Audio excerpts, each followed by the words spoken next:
Good evening, guys. I am Kavi Bharati, and on the behalf of Office of Communication, I would like to welcome you all. And then it gives me immense pleasure in welcoming our chief guest, Mr. Berty Ashley. So, Berty is a molecular geneticist by profession. He works with rare genetic disorders and was heading the team that did the first clinical trial of exon skipping for DMD in India. When not fiddling with DNA in the lab, he can be seen either at quiz or at a concert. His passions overlapped with the advent of science communication, and now he hosts what he calls edutainment quizzes, and his band also performs science-inspired music. When not doing any of these, you can catch him at a cafe in Mysore sampling weird coffee. Hello, Bertie, we welcome you. Thank you. Usually I do this without a microphone, but this voice is very hoarse after screaming with Linkin Park yesterday. So I'm going to be a little more demure. So yes, hi everyone. Thanks for coming. Thanks for taking time off and spending your afternoon here. It's been a pleasure, and it's good nostalgia to be back in the campus again. It's been quite some time, but it's nice to be back here. So we have Sadhan along with me, who's my beautiful assistant.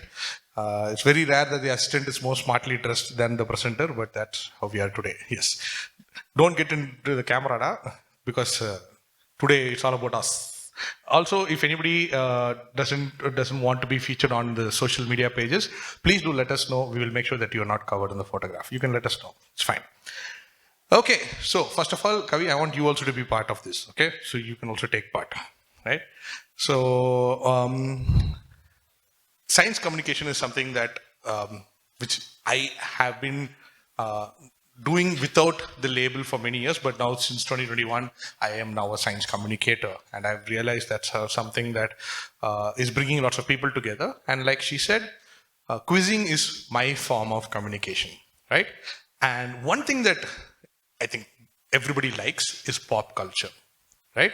So I've decided to bring it together, and today we're going to have a small quiz. It's just 24 questions, right? It's going to be a fun quiz. Please feel free to take photographs, stop me in the middle, make jokes, heckle me. Everything is fine, right? So this is how it's going to work. There are 24 questions. Now, as soon as you see something, you'll get excited. You might want to shout out the answer. Don't do that, okay? You have to put up your hand. Now, there is no teams, but I can see you're already sitting with partners and all, but you can discuss amongst yourself and you can win 2 chocolates. So that's already some teams are putting plans. Okay, I will tell you. You raise up your hand and all. Now, when I come to you first time, I would like you to introduce yourself so that we all get to know each other. And if you get it right, you get a reward on the spot. You get a chocolate, of course. We have a special IAC bag and a mug, and we also have some keychains. Now, there are 9 of these, and there are specific questions in which that will be Asadan. So if you see the IAC logo come up like this, and if that comes up, that means that question will get you an IAC mug. Right? If it's not that, then it'll get you one of those keychains and a chocolate. So if you like, no, I want to have that mug, you can choose not to answer a question and only put up your hand for that. That's how it's going to work. Now, I would like to say from the beginning, no judgment. This is a very safe space. If don't feel like I'm hesitant, I don't know the answer. If you don't want to put up your hand, don't. Any answer goes. I might give out chocolates for really funny answers or the worst answer, right? For example, when I did a music quiz, our man got like 4 chocolates for giving the worst answers possible in a music quiz. So like that, you can also win. And this is just a way of getting to know each other, okay? Sir, Swalpa, volume, can you reduce, please? Yeah, thank you. Okay, so let's get us started. Okay, awesome, cool.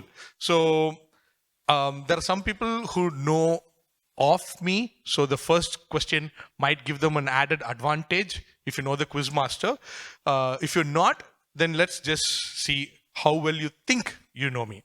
Okay, so the first question comes to us from inorganic chemistry, right? Now, a lot of people will be like, "Ayyo, it's one of the..." That's the thing which I was always afraid about in school, and that's how we are starting. So, X is a bitter, white, crystalline xanthine alkaloid that acts as a stimulant drug. The chemical formula for this highly addictive drug is C8H10N4O2. Now, there are two answers I need from you. What is the common name for this drug of choice for me? Okay. And what is my preferred method of ingestion of this drug? Okay. So, this is my favorite drug. Okay, I hope this is not being live streamed. This is my favorite drug. I've given you the chemical formula, the molecular formula, how it looks, structural formula, and you have to, now I'm going to play a small track. That should give you an idea of how, in what way I like to ingest it. So put up your hand if you can give me both the answers. Okay, the track is playing from the laptop, but...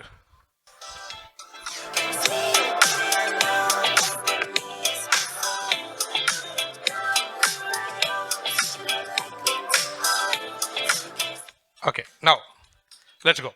Now, yes, Vinayak, I'm sorry. I saw you put up your hand. You were thinking, but this makes it easier for me to single you out. Let's just hypothetically put up your hand. First, introduce yourself. What's your name?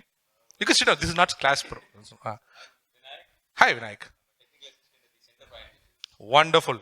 What drug do you think I like? It's okay. What do I look like I take a lot of? No judgments. I mean, I have that vibe. I know it's not meth. I have a few people who will try to say it's cocaine, but let's see. Yes, who would like to go? It's not meth. Yes, hi. Please introduce yourself. Hi, Guru Prasad. Yes. Lovely. Hi, Guru. Yes. What drug do you think I am? What vibe do I give off? That's closer, no? Yeah. Okay. Albert Hoffman LSD? No, it's not.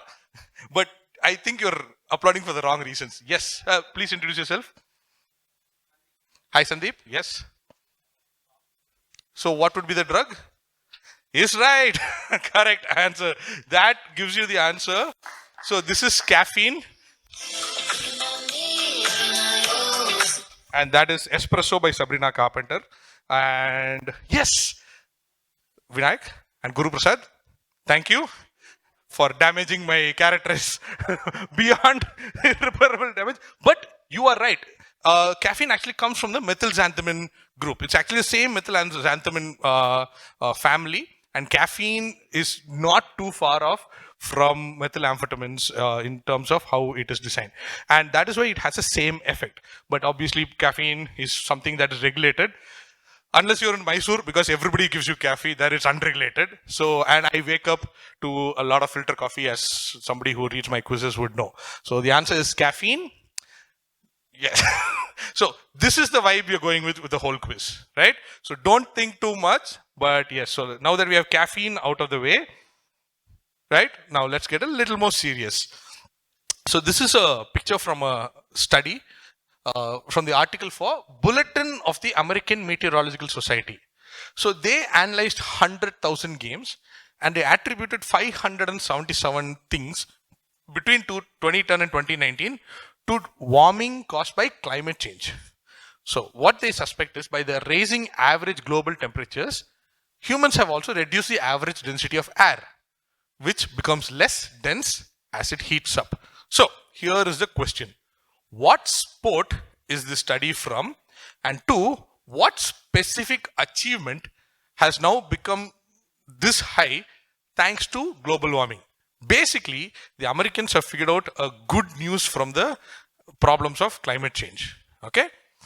Now, so let's have some answers. Hi, you can put up your hand if you think you know the answer. There's no judgment. If you get it right, you get a prize. Oh wait, we didn't give a prize for the first one. Yes. There we go. Sandeep gets a first prize. Can we have a round of applause? Illala, he gets a bag. Careful, careful. Yes, so well done. Congratulations for screaming caffeine at me. Good job. First winner.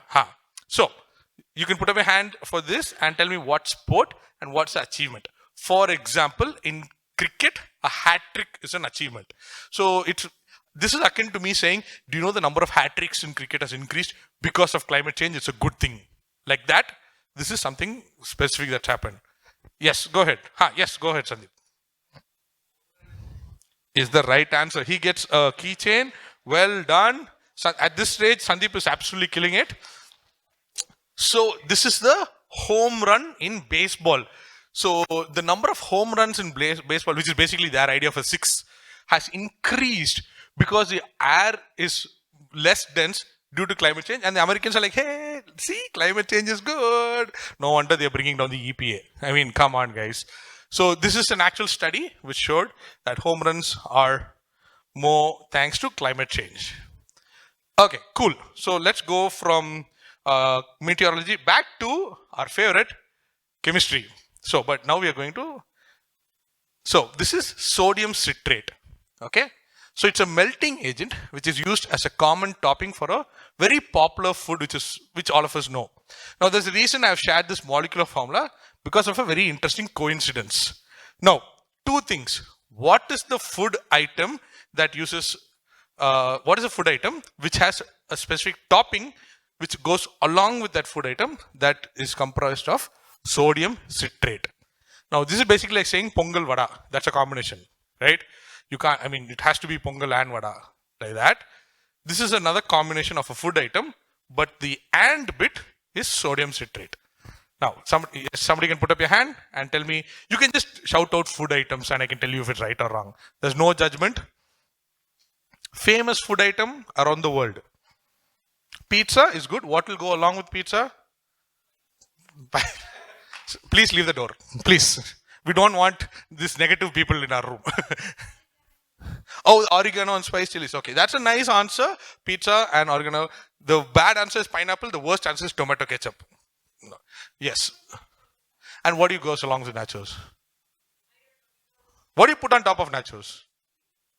Between both of you, get the prizes. Well, first of all, what's your name? Sorry, we didn't. Maria, and where are you from? Which department, may I ask? Around here.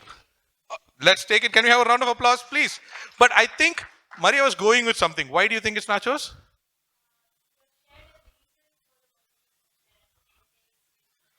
Woohoo! Yes! Sodium citrate formula is what? Yes.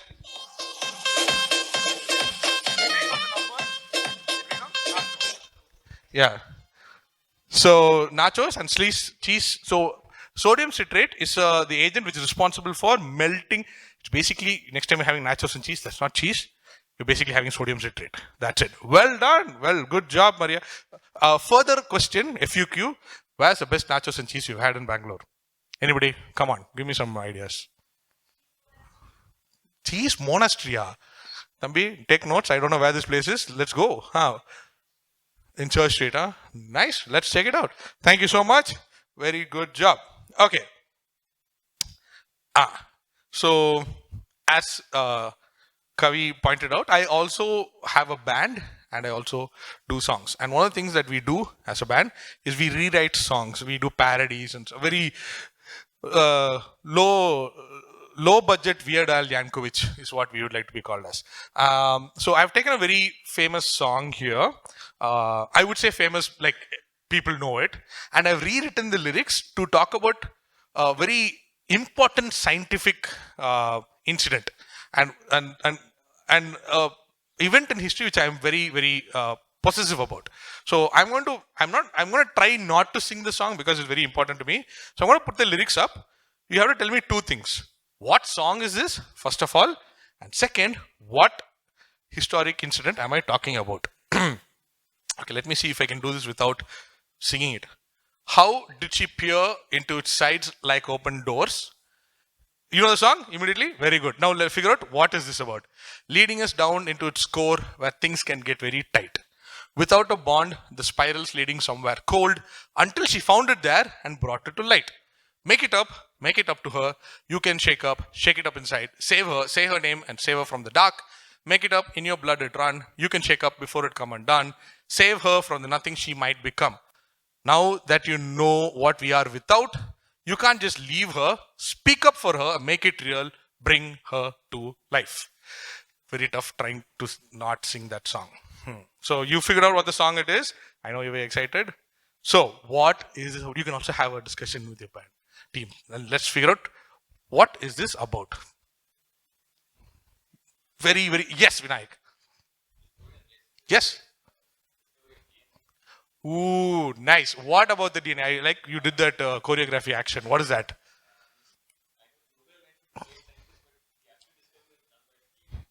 Let's have a round of applause for Vinayak. Well done. I think that, yeah, you know what? Give him a mug. That deserves a mug. Well done. That's Rosalind Franklin, who was responsible for discovering the double helix error. Sandeep, would you like to do the honors? Yes. And when I mean honors, I mean sing it. Let's go. Come on, come on. Yeah. So if you know the song, how can she peer into its eyes like open doors? And this is a part which all the guys like to sing. Make it up to her. You can shake up. It's a great song. Go check it out. So this is Evanescence's "Bring Me to Life," which I have changed the lyrics to so that it's about Rosalind Franklin. Now, this is very important to me because I am what I am because of Rosalind Franklin. Forget the fact that, yeah, because of the DNA. I am a biologist. Biotechnology as a field would not exist if it were not for her. And she was not given credit. She was not given any sort of whatever. She was not given money. She was not given credit. When the Nobel Prize Committee had a speech, she was not mentioned. The article which came out in 1956 in the Nature had no mention, not even acknowledgement. At least acknowledgement, at least give. No. So these guys, the truth. Does anybody know the true story of what happened? So Rosalind Franklin was the one who took the X-ray crystal photograph. It's called photograph 51. And she had it on a table. She has notes which say that she's realized that it is a double helix. Her boss, without her permission, without her consent, picks it up and, absolutely true story, goes to the pub. He goes to the Eagle. The Eagle is a pub just out of Cambridge University. Go straight, turn left, turn right. It's the second pub on the corner. Goes to the Eagle. There are two people drinking there. Who are they? Watson and Crick. He gives them the sheet and says, check this out. It's, what do you think from this? Look at the notes. It says double helical. They're like, we have discovered the double helical side. Hey, you just saw paper. She's the one who took the photograph. Nonsense. But what happens? They are the one who write the paper. They are the one who gets a Nobel Prize. She doesn't even get an acknowledgement. I think it's about time we gave credit to Rosalind Franklin. So yeah, this one's for Rosalind Franklin. Thank you, ma'am, for all the stuff that you did. Yeah. Oh yes, please go ahead. I like this.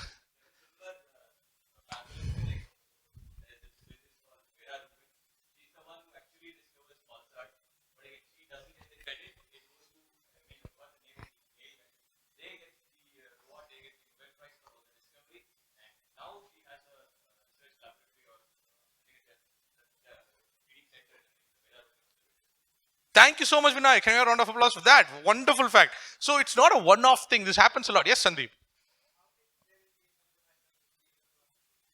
No, everybody knew it in Cambridge University, and when the notes they have to figure it out, and we know it. It's been there. They just never acknowledged it.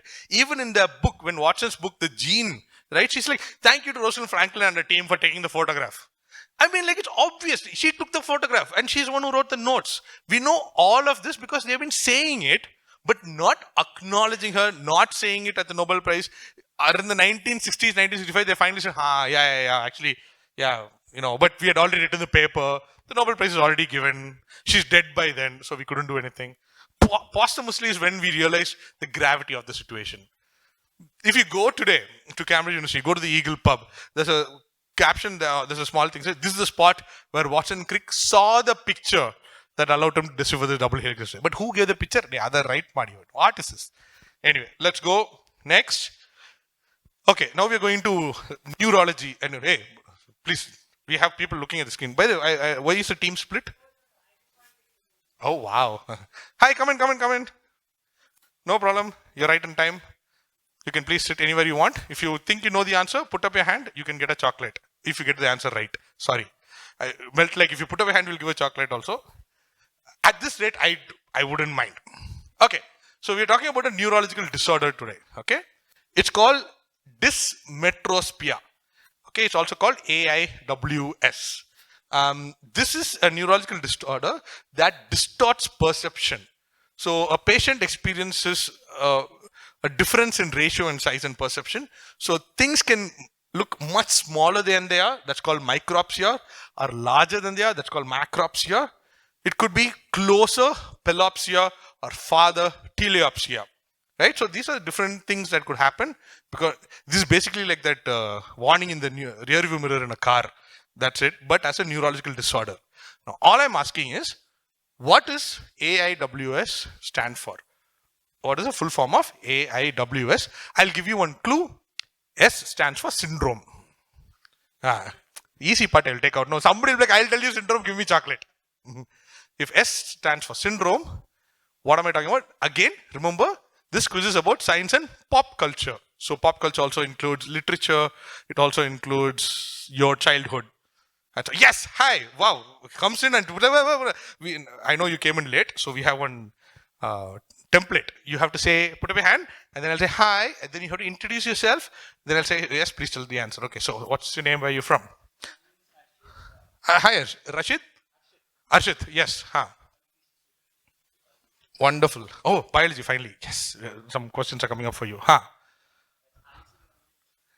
Give that man an applause. Well done. Yes, this is the Alice in Wonderland syndrome, because Alice, she takes, I think, caffeine or something. I don't know. Let's not talk about it. Already we've been implicated on camera. And she experiences differences in size. Everything looks smaller, everything looks bigger. And that's why it's called the Alice in Wonderland syndrome. Hello, Mr. Assistant. There's already somebody taking videos. Well done. Okay, good job, Ashit. Comes and with, hey, give one two chocolate also. Solpakudi. Okay, so this comes from Tech Boys question. One Mickey is the smallest measurable, resolvable, or detectable movement, and it's equal to around 1/200th of an inch, just over 0.1 millimeter. The sensitivity of X, oh, that's good. Wait, hold on. Is measured in Mickeys per inch, while speed is measured in Mickeys per second.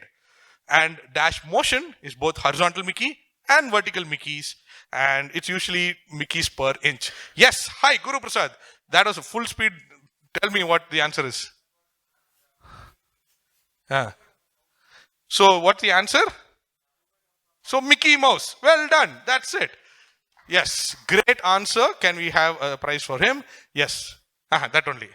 So, a speed of a mouse is measured in Mickey because it's a Mickey mouse. That's an entire joke there. If you hadn't got this, Guru, you would have been very, very disappointed. Well done. So, yeah, so a speed of a mouse and its sensitivity is measured in Mickeys because Mickey mouse. Well done. Okay, question number 7. This is a newspaper article from November 2nd, 2024. The US Navy sunk its very own aircraft carrier on purpose off Florida's coast as the world's largest artificial reef. Oh, this one gets you a mug. Yes. So, what is the title given to this project? Simple question. Now, this is a pun. Titanic. Wow. Okay. That's a very sad pun, but no, this is a 3-word phrase. Okay. Now, all of you know this, but I need the pun. It's one letter off from the phrase. Yes. Go, Guru. Yeah. I need a pun. That's not a pun. Guru, can you tell it out loudly so that everybody knows what you said? Okay. But that is not the title. I need a pun which is one letter off. It's almost there. One of you can get it. Yes, Sandeep. Is the right answer. Well done. The great, because it's an aircraft carrier. I think Sandeep gets a mug, but you get more chocolates. But you helped him. So what we'll do is, once a week you go and have tea with him. He's got 2 mugs. Wow. He's setting up a shop, bro. He wants to give you. Okay, well done. You can fill it up between yourselves. Great job, well done. I like democracy in action. Very good. Yes, it's called the Great Carrier Reef because they sunk an actual carrier. Because what's happening is, especially in the United States, a lot of these coral atolls are being destroyed, and a lot of, as an ecology, we have ecology students here, they will know that it's very, very important to have, and it's very tough to get coral to grow again, right? We have coral bleaching problems, we have coral breaking. They're actual living organisms.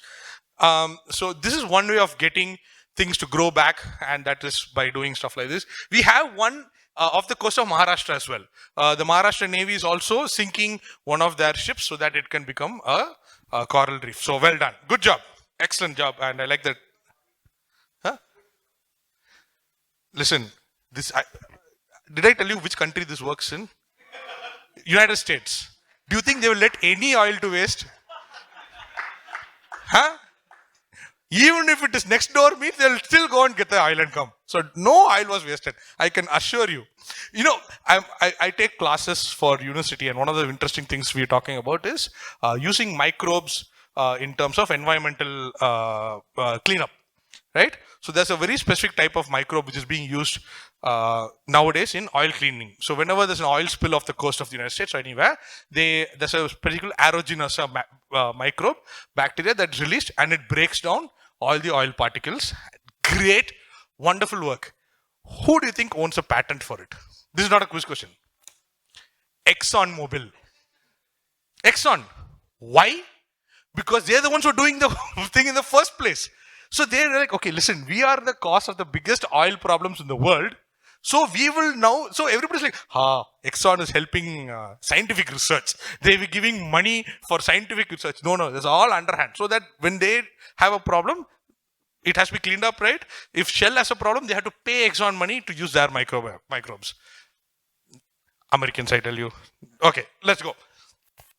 So, when a severe drought hit Calicut, Swapnil Srivastav realized that there was a limited water supply to the city. So, this is an actual quote from the interview. He says, one element of inspiration was ... where there's an air to water device. I thought, why don't we give it a try? It was more of a curiosity project.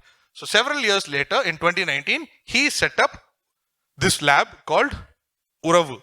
So, now Uravu Labs makes these things which suck the moisture out of the air and make it drinking water. Now, this is a clue for all of you from now on. If there are any blanks in my quizzes, that is the size of the answer.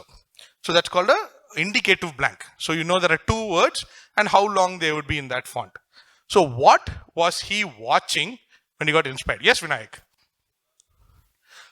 That looks like a solar heater, but he was watching a series during the lockdown, okay, in which he saw a fictional representation. Okay, this is where I'm going. He saw this device. Oh, yes. Hi. Finally, we have a... Hi. Could you introduce yourself, please? Hi, Nilesh. Yes, tell me. Is the right answer. Well done. Give that man a mug and give that man a chocolate. Very good. This is Star Wars. These are called moisture farmers. So, the Tatooine is the name of the planet, and it has two suns. Okay, and because of two suns, there's a lot of evaporation. So all the water on that fictional planet is in the form of moisture. So they have moisture farmers which suck moisture from the air and make it drinking water. Our man saw Star Wars, and unlike us who watch Star Wars and are like, oh my God, what a movie, he actually sat down and made a company out of it and is making money. So making him one of the very few people other than George Lucas to make money out of watching Star Wars. Yes. Very good. If there are no Star Wars fans here, I'm sorry. If is there anybody here who's like, I've never seen Star Wars, my partner keeps talking about it? Okay, you can talk to my partner. So there's I'll tell you, you have to go and tell them that you want to watch the Machete order, Machete. If that person tries to tell you, you have to watch Star Wars, they'll make you sit for the whole thing 27 hours or something. Okay. Hi, come in.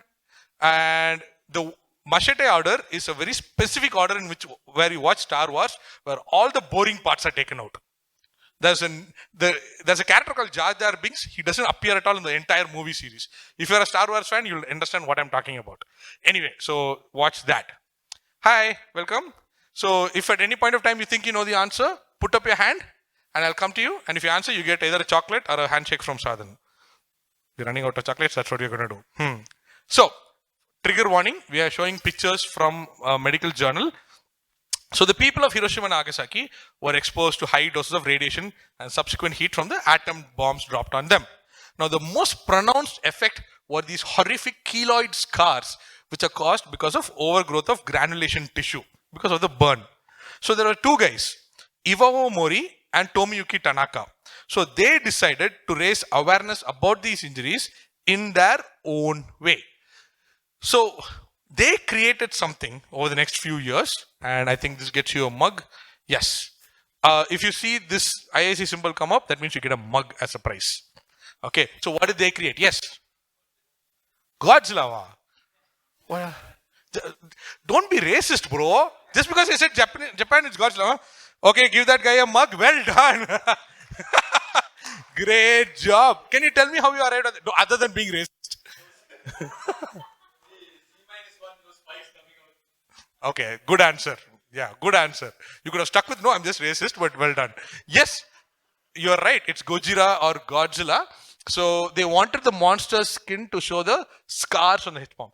Basically telling people the Americans were responsible for all the mutations. I'm really sorry if you're from the United States. Today you're going to get really ragged by me. But yes, that's what you get for being a bully. So Gojira in pop culture exists to let us know about the horrors that were caused by atomic bombs. And Gojira or Godzilla, well done. The new Godzilla being my favorite movie, really good. I like how it started off great, went completely crap in the middle, and now it's getting back. Has anyone seen Godzilla 1? Okay, if you have seen the movie, great. If you haven't, or if you have already seen it, watch it in black and white. If you have a smart TV at home, there is an effect which I'm pretty sure you have never ever thought of using, where you can switch off the colors. You can make it black and white. The Godzilla, the Japanese made one which came out last year. Godzilla 1. Yeah, G-1. That's one. It's in color, right? You've seen, yeah, watch it in black and white. It hits completely differently. Because when the director made it, he made it as, it's called G-1 because the dropping, World War II brought Japan to 0 and Godzilla brings it to -1. That's what he wanted to show. So in the 1940s, it'll have been black and white movie at that point of time from Japan. So if you watch it in black and white, it's a whole different thing together. For anybody who comes here for a science quiz, you're getting a full movie edition today. Okay. Now we are going to one of my favorite subjects. Okay, so if those who are following me on social media will know that I have set up myself an impossible task today, because after I am done here, I'm giving a talk in Indiranagar at 7 o'clock about binomial nomenclature. It's a 90-minute stand-up comedy set about binomial nomenclature. Okay, so the next one is a question from that set. Okay, in 2010, a new species of mushroom was found in Malaysia that surprised scientists with its spongy appearance, that they named it after everyone's favorite resident of a place named after a hot fashion statement. So your answer should be the scientific name of this mushroom. Now, I've given you the first part of the answer. It's called Spongiforma -II. So you have to say E, -E. Okay? So what word goes in that blank? Think about it. Take some time. What is the scientific name of this mushroom?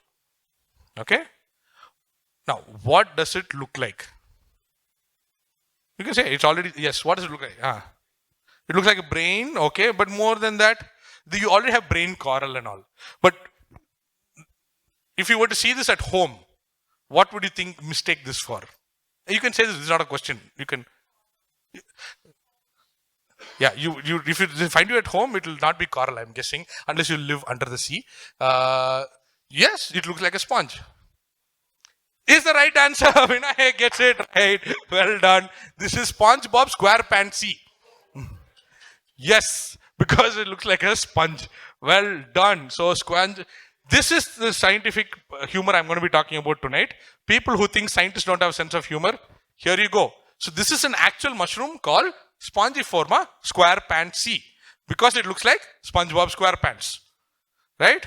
And as you can see, 2011, it was named by these three wonderful scientists. So my talk tonight is about the entire world of binomial nomenclature, how scientists come up with the name, and how it's also a way of expressing yourself. And yeah, there you go. Spongiforma SquarePants C. Any SpongeBob fans here? Nice. Very good. Well done. So did you get the clue? Place named after a hot fashion statement. Where does SpongeBob SquarePants live? What's the name of the place? What's the name of the place? Bikini Bottom. So bikini is the hot fashion statement. That was a clue. So yes. Oh, we have another SpongeBob. You missed a question about. You know he lives in Bikini Bottom. Wow. So all the information you have about SpongeBob is against your will. Welcome to my world. I know about Peppa Pig because I have a nephew. Like, how did Peppa Pig come up on my YouTube algorithm? I have no idea. My nephew visited my house for 2 hours. For the next 10 days, I had Peppa Pig, I had Paw Control, Paw Patrol, whatever. I'm like, dude, my algorithm completely gone. All my heavy metal videos replaced by Peppa Pig. Okay, we are back to chemistry. You can now solve this using 2 methods. One is your excellent chemistry vibe, or 2, being a fan of. Yes, hi. Introduce yourself. Hi, Praveen. Yeah. Are you and you got this because of your extremely good chemistry? No. Well done. Very good. Yes. Well done. Well done. He gets a prize as well.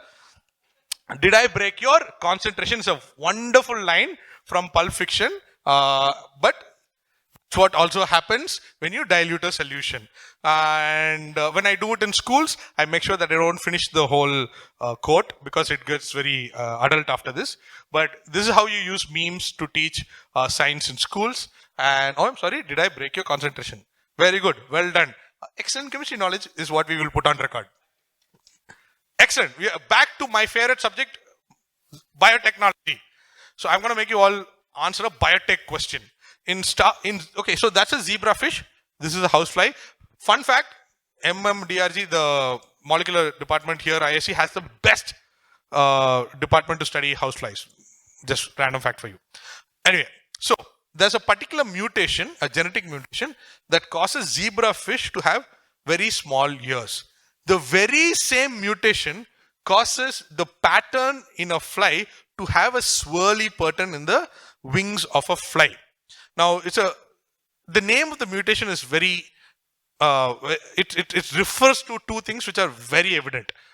One, because it refers to an important event in a person's life, and 2, because it is reminiscent of his most famous works. So, yes, I saw you put up your name, hand. Yes, do you want to go for it? You can help somebody get it. So if you give enough clues, somebody might get it. You said you're going to help somebody get it, you told the name only. Very good. Well done. Yes, good job. That is Van Gogh. So this is called the Van Gogh mutation because Van Gogh very famously sliced off his own ear, and then his most famous painting is called A Starry, Starry Night, and he's very famous for his swirly patterns. So scientists, being great humorists, they decided to name that zebrafish mutation as Van Gogh because he's got a ear missing. I mean, come on, dude, what? This is bullying at this point. Okay, this at least makes sense. Now, didn't somebody say we have physics people here? And we are in the physics painting. We're in the physics block. There's a absolutely brilliant article in Nature about how somebody studied the physics of this painting.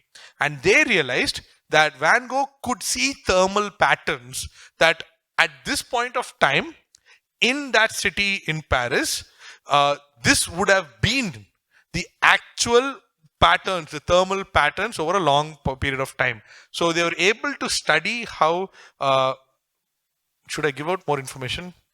Okay, this is going to help you later in the quiz.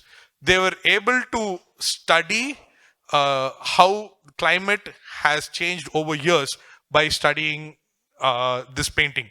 We will come back to this later, so I'm not going to give more information. Okay, next question. Question number 13. What is the name of this dinosaur? Ashte. That's a question.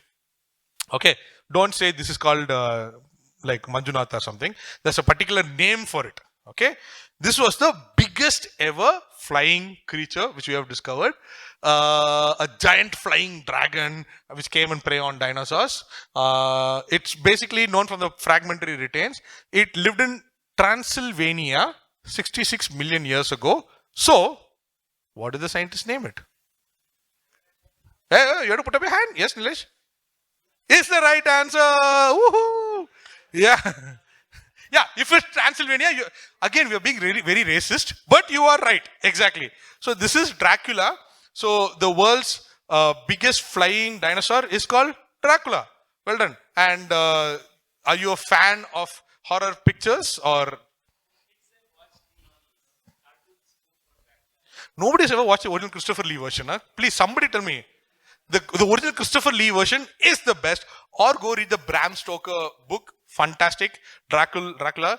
Random fact for you. This is a quiz. This is a question that I took out of the quiz. Vampire bats, right? Which are actually very cute, very sweet. They have a very bad name. Okay. They inject a certain protein into the blood, which stops the blood from clotting so that they can drink it like pineapple juice. Do you know what the name of the protein is called? It's called Draculin. Yeah. Again, scientists are like, macha, put this name. Excellent, let's go. Draculin is the name of the protein. We're like, wow. So I was like, too many Dracula questions. I thought this was a fun one. And so you got it. You made the connect. Transylvania, Romania, Dracula. Well done. Oh, we have a mug question. This is from physics, okay? This product is made by thermally disintegrating a common organic compound and then liquefying it. Then that liquid is centrifugally forced through minute pores, causing it to solidify as a fibrous material. The end product is very unique. Whoa, full speed. Is unique as it is 99.99% one ingredient, the rest being air. Hi, ma'am. Can we have your name, please? Hi, Mr. Tell me. Is the right answer. Well done. Cotton candy is. Hey, hello, brother. Mug kudubeku. Yes. Oh, their house has 2 mugs now. Very nice. So this is cotton candy. So what ingredient is Mitsu? What ingredient is 99 point? Sugar. Exactly. 99.99% sugar, 0.01% air. Now, fun fact for you. Who invented it? What is the profession? Dentist. Hey. New plan madidra. Correct. He must have thought, not many kids are coming nowadays. Everybody's eating healthy. How do I make them eat sugar? That's it. This is excellent planning. He got them to eat 99% sugar. There you go. Cotton candy. Well done. Can you have a round of applause for Mitsu, please? Well done. Correct. National Tennessee. Another American. Very good. Okay. Let's go back to now zoology. So, albinism, when an animal looks white, melanism, when it looks darker. You also have erythrism, the same etymology as erythrocyte, red blood cells. Erythro being red. So, this is a genetic trait where the skin is actually redder than usual. So, in Africa, hi, come in. There was a leopard that was spotted. Joke. So there was a leopard that was spotted which has this genetic condition. So what name was given to this leopard? Yes, Sandeep. Woohoo! Give that man a prize. Can you tell the tune? Do you know the tune? I think everybody knows this tune. Wait for it. And go.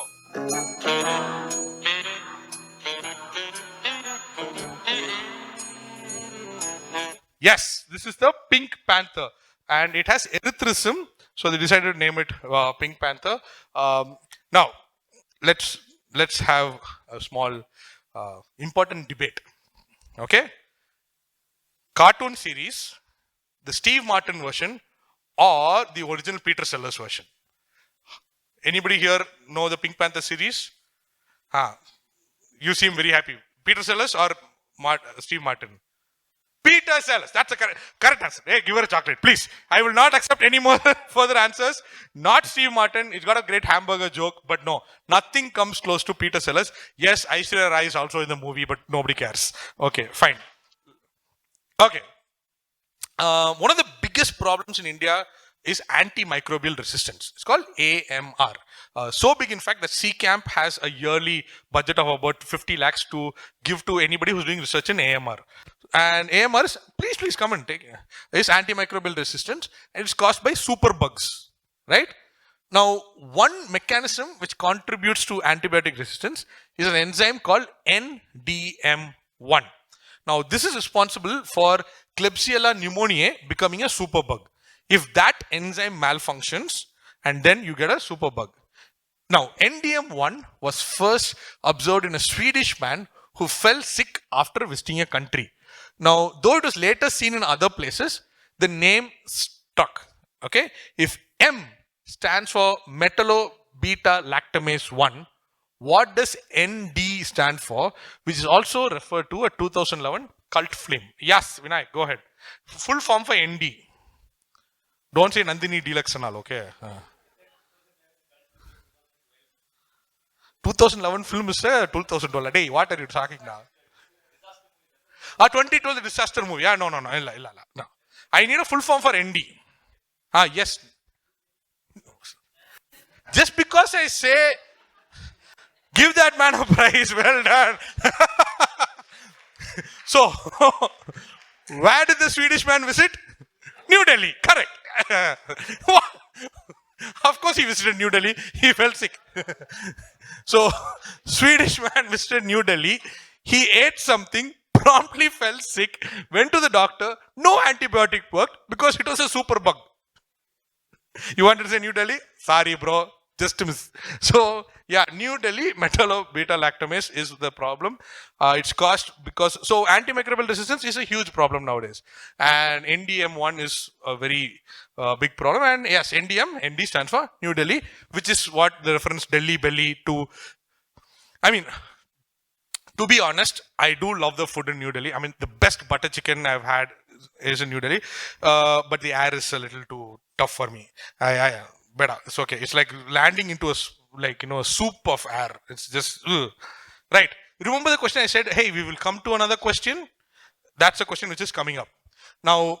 Are there any art fans here? Hey, I love art. I like looking at art types. The next question is nice for you. I made sure that, like, they're nice big pictures, and I made sure it's formatted so all of us can see. So I'm going to show you 3 works of art and a poem.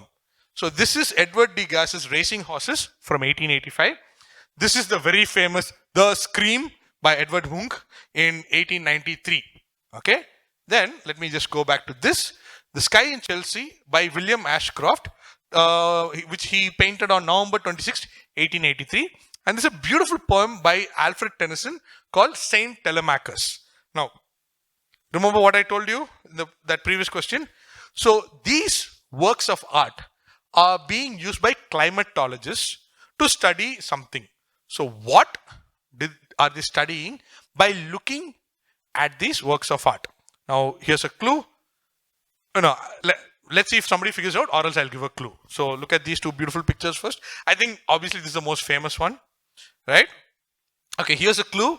I've given you the dates on purpose. Okay, so that, as you can see, this was in 1885, 1893, 1883. And if you read the first 4 or 5 lines, you should get the answer. So I'll leave it at here. And let's see who puts up their hand first. What happened? Yes, Guru Prasad. Blood moon. Okay, so the blood moon happens quite often.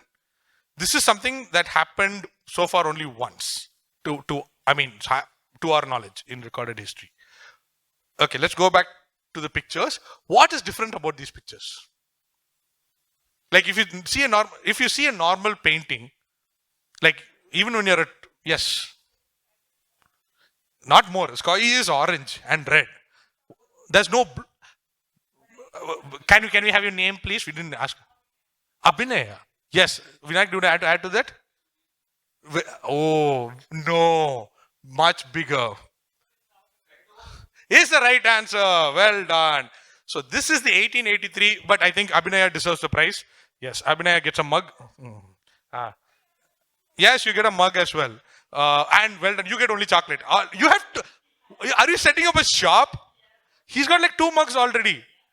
If I see it, like tomorrow, Sadhan, tomorrow Facebook Marketplace, 1 IAC mug up for place. Yeah. So this was the world's biggest volcanic expression in 1883 of Mount Krakatoa. So this is from atmospheric chemistry and physics. Atmospheric effects of volcanic eruptions as seen by famous artists and depicted in their paintings. Some guy got a multi-million-dollar grant to go to different museums in the world, look at paintings which were done in 1885 to 1893 and figure out how Krakatoa was done. I can't get a grant to do clinical trials for a genetic disease here. What is happening? So yeah. So now the thing is, the hypothesis is that Edvard Munch, that we know this as a true story, that he was walking in Scandinavia one day, and then in his own words, a primal scream was heard, is what he thought, and then he decided then and there to paint that. And this was the sky he saw, and this was the after effects of Mount Krakatoa's explosion. So Mount Krakatoa is in Indonesia. It blew its top. It had such a huge explosion that it changed climate all around the world for years to come. It was also called the years of no summer, years of permanent winter and stuff like that, because there was so much ash in the sky that it blocked sunset, and this is what had happened. So this is how they studied Mount Krakatoa. Well done, good job, well done, Abhinaya, good job. Okay, we are going back to our friend chemistry. Now, the name, simple question, what element is this? Okay, the name of this element is derived from the Greek phrase lupus puma, which translates into English as dashes froth, and it's a reference to the large amounts of tin which is consumed by the mineral during its extraction, just like how a dash eats sheep. So, what element is this, and what is referred to in this phrase? Vinayaku, wait, let's say. Yes, Mitsu. Wolf eats sheep. Very good. Now figure out what is the element. Somebody else can take off with that. What are you going to say, Wolf? Wolf Niyama. Wow, new element. You'll get a Nobel Prize if you tell this out. Somebody else? She's given the first answer, which is wolf. So it is wolf's froth. So what element is this? There are no chemistry students here? Just to escape. Oh, there is chemistry. Hi.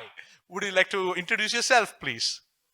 Hi, Supraja. Can you tell me what do you think the answer is? How many elements do you know of the 120 that there? No. How many of them have any reference to a wolf? Oh, come on. Think about it. Okay, so here's my next clue, right? So obviously, it's an tin. It's found next to tin, right? And its Latin name is dash RAM, and the first word is wolf. So it's wolfram. So what would that be? That is the question. What element whose scientific name is wolfram? This is an element all of you know. Okay, because it is found in bulbs. Yes, that's where we are going with this. So nobody gets this prize. It's for me. But we will give a chocolate to Mitsu ma'am. So this is then why tungsten is called wolfram. Okay, so tungsten is one of the world's most hardiest materials, and it is used in, well, nowadays we don't, okay, we have all mercury vapor now, but if you have one of those yellow bulbs, it has tungsten because it can, for a long amount of time, it can stay. So that's why it's called wolfram, because the way to get it, because there's a lot of froth and it's like a wolf eating sheep. And anybody know who this guy is? So why is he here? Wolfram, Lupin. He is called Lupin because he's a werewolf. You'll know more details about this if you come for my talk about mitomal nomenclature today. Cycle gap putting bit also for that. Now, okay, next is pop culture, but let's see where the answer takes us. Les Horribles Cernet is a girl group, okay, like Spice Girls and Baby Metal and K-pop Demon, Huntrix and all. So they call themselves the one and only high energy rock band. That is what they themselves call. Okay, that's their own name.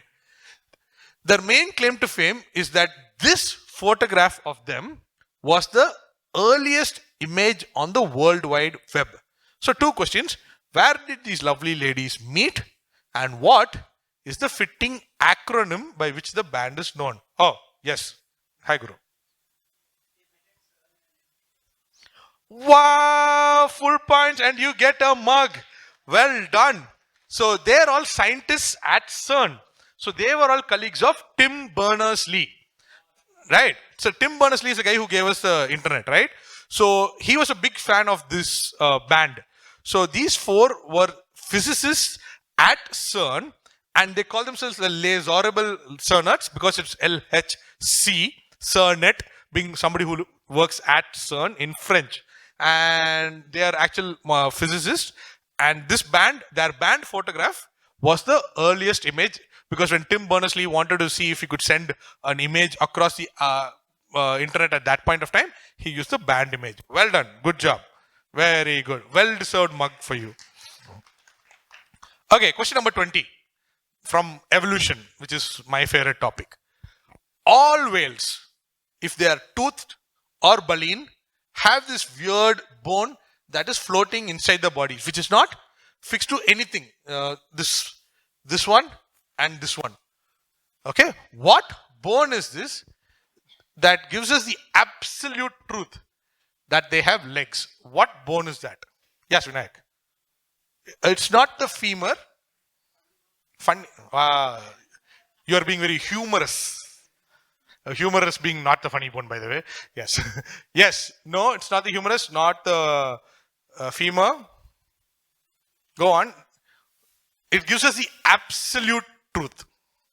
That ankle. Go. We are almost running out of bones now. There are only about like 203 more. Somebody can give me. Go ahead. Yeah. Not ankle, not femur. There's a common name. There's a scientific name. You will know probably either, or you'll know both, actually, all of you. So either one will get you points. Come on. Put your hand up or just tell out the answer. Yes. Patella, which is a kneecap. Okay. No, not that. Then there will be two, right? There's only one floating around. Dimple. That's not a bone, if I'm not wrong. It's a muscle. Anybody else? Come on, just there's no wrong answer. I told you no judgment, so you can just shout out bones at this point of time. That very interestingly, whales do have dick bones. Humans and gorillas are the only mammals that don't have a penis bone. True fact. Yeah. You're getting full zoology true facts. Yes. Go on. Come on, just tell me names of bones. Why are you so hesitant, bro? What is the pelvic otherwise known as? What is the pelvic bone known as better? Pelvic bone is known as pelvis. Macha. Super. Super. I'll give you the answer to pelvic bone.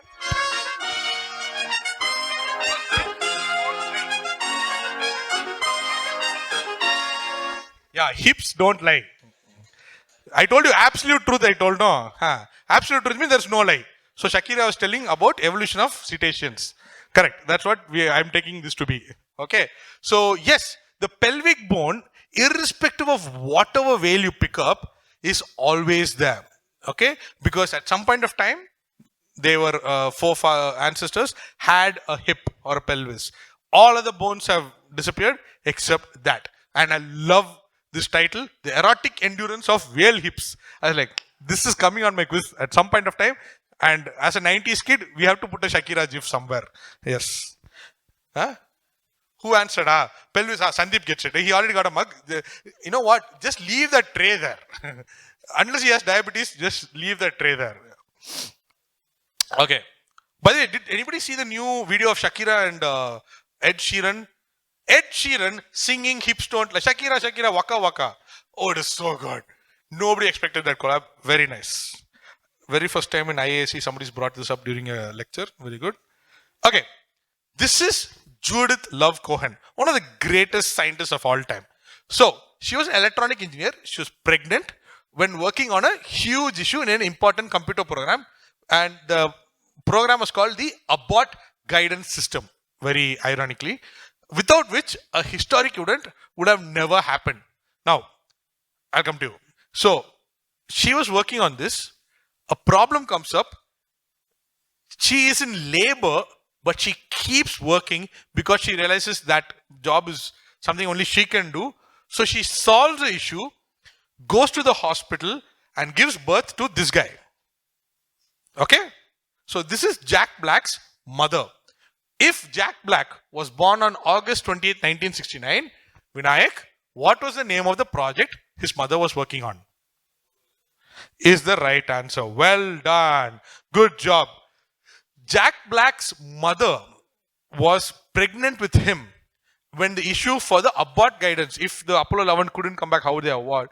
It couldn't be worked out. She went from the hospital back to NASA, figured out the answer, said, okay, now you can go ahead, came back, went into labor and delivered this guy. And that's how the Apollo 11 happened without, if not for Jack Black's mother. Yes. So Judith Love Cohen, well done. When I get full points, no mug and all. It's okay, Saku. Yeah, give him by this time he needs water. He's been eating so much chocolate. Handshake. Saku. Okay, question number 22. We are back to bacteria. Now, bacteria are single-celled organisms. But that doesn't mean that they lack the ability to coordinate and work together. Unlike the other people in... Huh? Oh, wow. What? I haven't even heard the question yet, but Kavi is going full volume. Yeah, it doesn't mean that they lack the ability to coordinate and work together, unlike some of my colleagues. Myxococcus xanthus bacteria, that's this specific bacteria, they travel in a wandering, rippling swarm that scientists refer to as dash. Okay, it's 2 words. Yes, Maria. Wait, I'll finish the question and come back to you. The swarm crawls around, finding a victim, release antibiotics to paralyze it, then release a digestive enzyme to break it down.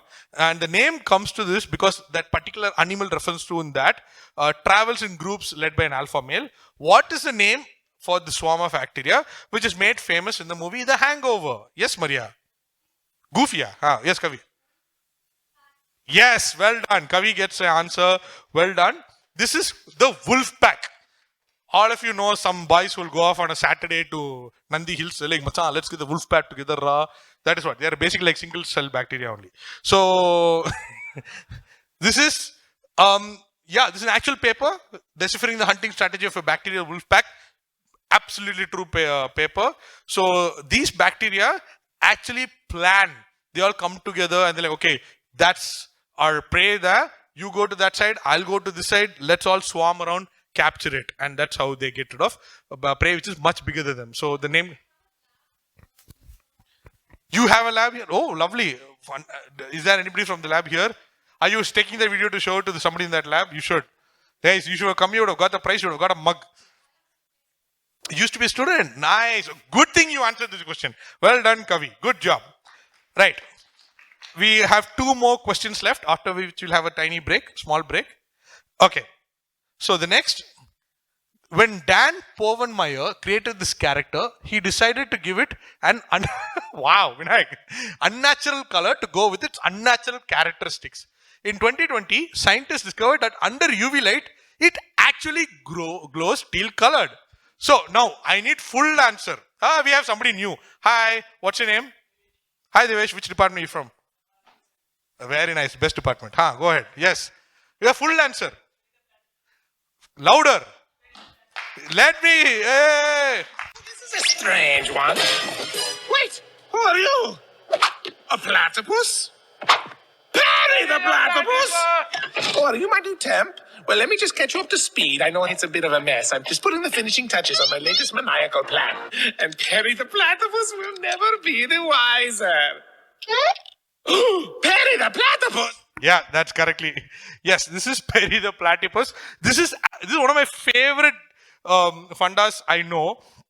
So, for all those who are looking at me very strangely, looking at us collectively, this is from a cartoon series called Phineas and Ferb, which is one of my favorite cartoon series of all time, and who has a new season. The last 25 episodes dropped day before yesterday. They are fantastic. I went through the entire season now.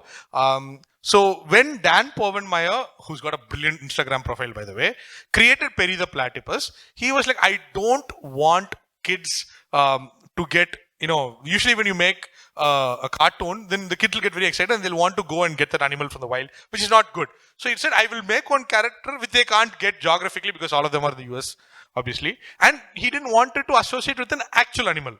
So he said, I will make a character which doesn't have, which has a color that's not available in mammals. So mammals don't have the color blue. Okay, they cannot do blue or green because it's a lot of evolutionary energy that goes into those colors. So he decided, I will make it a teal colored platypus, which does not exist. All platypus are brown in color. 2020, They do a UV scan of a platypus. What color is it? It is teal. And he's blown away by the fact. And it's fantastic. Yes, go ahead. Yeah, I talk about the blue whale. It's grey. It's called blue whale because when because of the water, it looks blue to us. It's technically grey, but we already had a grey whale, so we call it a blue whale. You know what's the closest mammal that comes to a blue? And again, I know this thanks to my nephew. Because after he came to my house, we started seeing something called Bluey, which is about a dog in Australia. And it's a blue heeler. Again, it's a type of dog which is grey, but our human eyes see it as blue because it's densely packed fur. But mammals, so all insects do blue all the time because scales can form in blue, but fur and skin can't form blue. That's why mammals don't do blue. So, but this guy decided to go teal for some reason. If you don't watch Phineas and Ferb, I can only tell you, please, it's only 20 minutes per episode. Lots of fun, great music, running gags are amazing. Yes. Okay, last question. Okay, I had to ask one of those long XYZ questions because or else nobody will think you're a good quiz master. It's one thing, no, you have to ask one fancy question. So this is it. So this is Andre Geim. He discovered the newest member of the carbon family.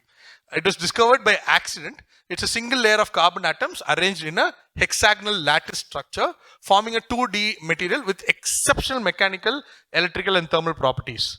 Now, earlier, he was given Y, which is a prize that is a satire of the Nobel Prize, which was given to him as well. Now, he got Y for using magnets to make a frog Z, which is something that the frog is doing. So I need 3 answers. Vinayak, I saw your hand go up. What did he discover? Okay. What did he win? Okay. For making a frog Z. 3 answers. He got a Nobel Prize. What did he get a Nobel Prize discovering? Graphene is the right answer. Well done. 2. You. What did he win? He won the Ig Nobel Prize. And 3. What did he win the Nobel? What did he do to a frog? He jumped on the frog. You can make any joke from, just go boo, it will jump. Okay. Can I have your name? Both of you. What did you say? And what did you, can you give us your name? Okay. Do we have, yes, the last 2 prizes goes to them. That is the exact answer I was looking for. You guys don't get prizes, although you get the right. Yes, he discovered graphene. He got an Ig Nobel Prize for making a frog fly. Okay? Does anybody want to see the video? Yes. And that brings us to the end of the quiz.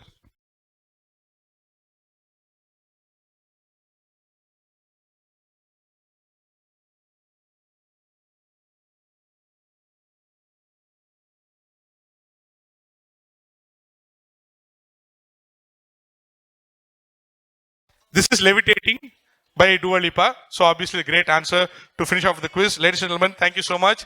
That ends the quiz. Yes, well done. Give yourself a collective round of applause for yourselves. I hope you've all learned something today and that it can be fun while learning something. So we'll take a short break. We are doing well on time. My watch is telling me to move, saying why are you standing in the same place for a long time. So in about 5 minutes, so what's going to happen? I'll tell you what's going to happen. Actually, thanks to Kavi for this. A couple of months back, we had the Science Journalists Association of India conference in Ahmedabad. And while we were there, I did a sneak preview of my stand-up comedy science show. It's called Historically Speaking because it's about history and it's also comedy, so historical. And my talk was titled, How a Computer Put 2 Feet on the Tallest Mountain. Okay, so that's the title. Now, if you give me 5 minutes, you can take a small break. We have tea and snacks that will be served. I would like you to come back here and sit. Oh, some people are coming. As soon as you said tea and snacks, we have people coming in. Excellent. So we'll take a short 5-minute break now. You can use this time to come and say hi to me, or if you want to give in more people. What you can't do is leave the place. I'm sorry. Okay. Treasure hunt is over, so obviously you don't have anything now. The talk will go out for about 60 minutes. Right? It's a comedy science talk. Guys, you came just in time for the snacks. Okay. Good timing. So we're going to take a 5-minute break. Go for snacks. and come back when we'll start up the stand-up comedy science talk. Okay. But first of all, thank you so much for staying. Thank you for being. I want one help from you. If you can come forward and tell me what was one interesting trivia or fact that you learned today, I'll be very happy to note that down. Okay. Thanks, guys. Okay. We'll take it. Where's the snacks? Just outside. Okay. Cool.